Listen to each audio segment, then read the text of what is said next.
A few years ago, it was April, much better weather than this April, but that's when I arrived to the US. I arrived to a suburb of Atlanta, Georgia, to start a new life. It wasn't really a choice of mine or my family's, but we had to do that nonetheless, and I was intending from the beginning to make the best out of it.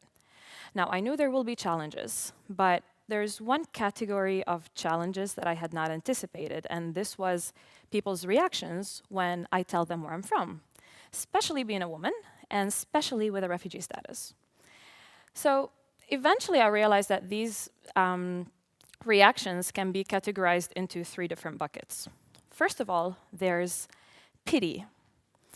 Those reactions that fall in the category of, oh my God, where are you from? Oh, I'm so sorry. Or this has happened to you, or that's what happened to your country and we're very sorry about it. Now, I know that these reactions are normally very well intended. I know that people who say these things are kind-hearted and they probably mean well. But to me, it always felt like, I don't want to be patted on the shoulder. I don't want to feel like someone is being condescending towards me. And I don't feel like I want to be treated like a wounded little cat, you know? Like, I'm just a person, so treat me like a person. The second category of reactions was fear. Now, I might be one of the lucky ones who didn't suffer from this as much as others, because maybe I look more modern or normal than many other people coming from my region. I'm quoting and quoting because I don't really believe in these words, but yeah. So one example I can say is that I had a neighbor in my building who always used to say good morning, and then all of a sudden he stopped. And that was the day he met my mom, who happens to wear a headscarf. Now, the third category of reactions is actually my absolute favorite, and these are in the categories of, you're from where and you look like this?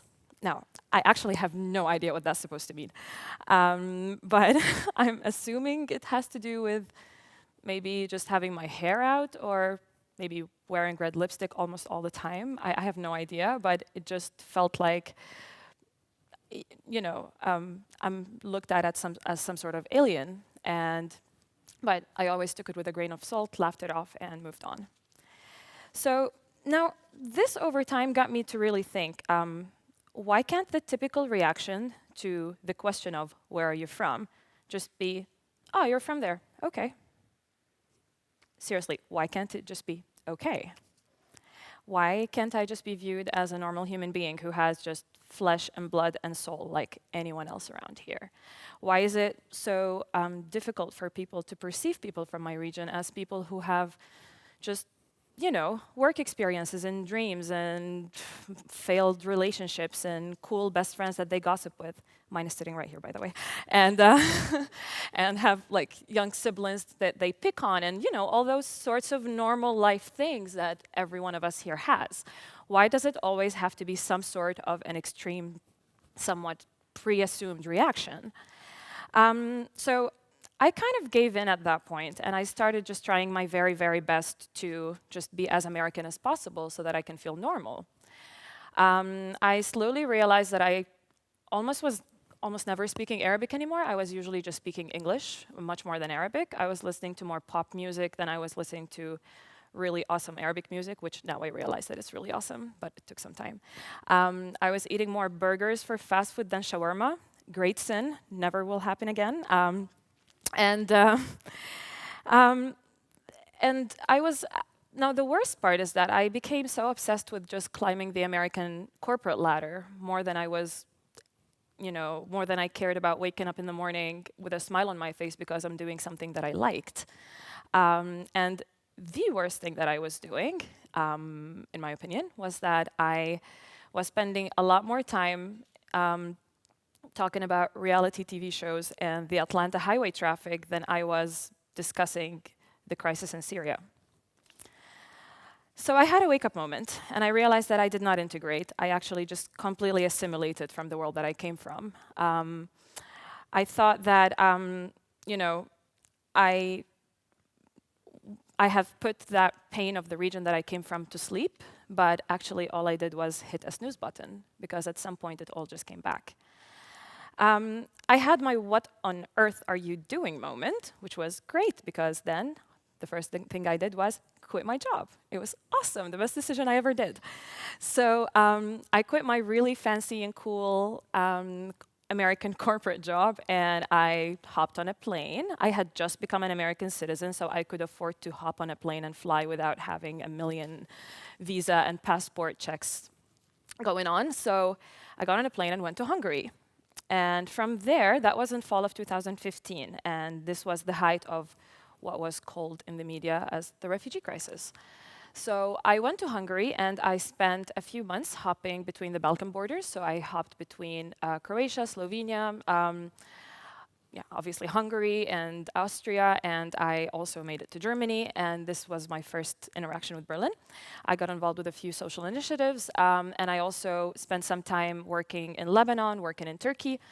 And eventually, I just realized that this will be my long-term career path. I will be working in a field that will have an impact on the region that I came from. I also realized, though, that I didn't want to do relief work. I didn't want to do crisis support because it felt to me that, yes, someone needs to do it, but it feels to me more like you're putting Band-Aids on wounds, but you're not really fixing real problems. And what I really wanted to do was contribute to longer-term social and economic change. So that got me to where I am right now. I realized that the best way to develop the region, or any region that's undergoing conflict and extreme circumstances, weak infrastructure, and corruption, the best way is bottom-up development. It's not reliance on foreign aid, but it's encouraging the people to take destiny into their own hands. And one way to do this is entrepreneurship. So one thing that is really important is to actually encourage people to empower themselves economically. So this is what led me to what I'm doing right now. I'm doing my PhD here in the TU, in the Technical University of Berlin, focusing on better understanding entrepreneurship under such exceptional circumstances and how entrepreneurship can be a key vehicle for economic empowerment, for peace building, and for social change. Now, looking at Syria as an example, the unemployment rate in Syria rose from 15% in 2011 to 78% in 2015. Additional research shows that the key reason why actually young Syrians join armed groups is for achieving economic stability. And that's kind of standard everywhere. All of us as young people, if we don't have jobs, we're very likely to get in trouble. Just some kind of trouble. If we don't have goals to work on, if we're not studying, if we're not learning, if we're not contributing, we're going to get in trouble. So for me, focusing on helping people start businesses is a way to help people not get in trouble and therefore have something to work on. Now, this might sound like a bit far-fetched, right? Like, why would someone under such circumstances start a business? Why would that even be something that they do? Now, hear this. A study was done in 2009 by the Global Entrepreneurship Monitor in Syria shows that 89%, that's close to 90% of adult Syrians perceive entrepreneurship as a valid career option that gives them stability and high status in the community. 80% of Syrians are not afraid of taking risks associated with starting businesses. We're talking about a country with a very highly entrepreneurial culture as is. Now, adding to that, today, right now in Syria, there are over 40 organizations working to foster entrepreneurship among youth. I personally know quite a lot of tech entrepreneurs, artists, and social innovators working inside Syria and outside of the country as refugees, and they are just doing absolutely fascinating things. So, taking the German perspective for a little bit, even in terms of refugee integration, the Deutsche Bank has said that refugees is the best thing to happen to Germany. And the Institute of Economic Research in Germany has said that financial benefits of refugees could exceed the costs invested in refugees in as little as 5 years of having refugees entering the country, if integrated properly. So you can see the huge amount of potential there is. And look around where we are right now. We're in Berlin. In this particular city, a startup is founded every 20 minutes. So imagine the potential that exists here. Now, the funny thing is, the more I dive into this research, the more I realize how much time I've freaking wasted just thinking about, "Ugh, I don't want people to look at me as a source of pity, or I don't want to be scary, or I don't want to look cool or exotic." But you know what? It doesn't really matter because yeah, of course, I come from a region that has been in crisis for as long as I can remember, but you know what? It is so damn awesome to be from there. I absolutely have nothing more to regret or to be ashamed of or to be scared of. My mother tongue is a language that is so damn complex, it makes German sound like a piece of cake to learn, which is great. I mean, you know, there are quite a few good things that can come out of the region, besides what we already talked about. If any of you has ever partied with Arabs, you can just sit down on a table. It might be a normal dinner soon enough. It might turn into a street party, super normal.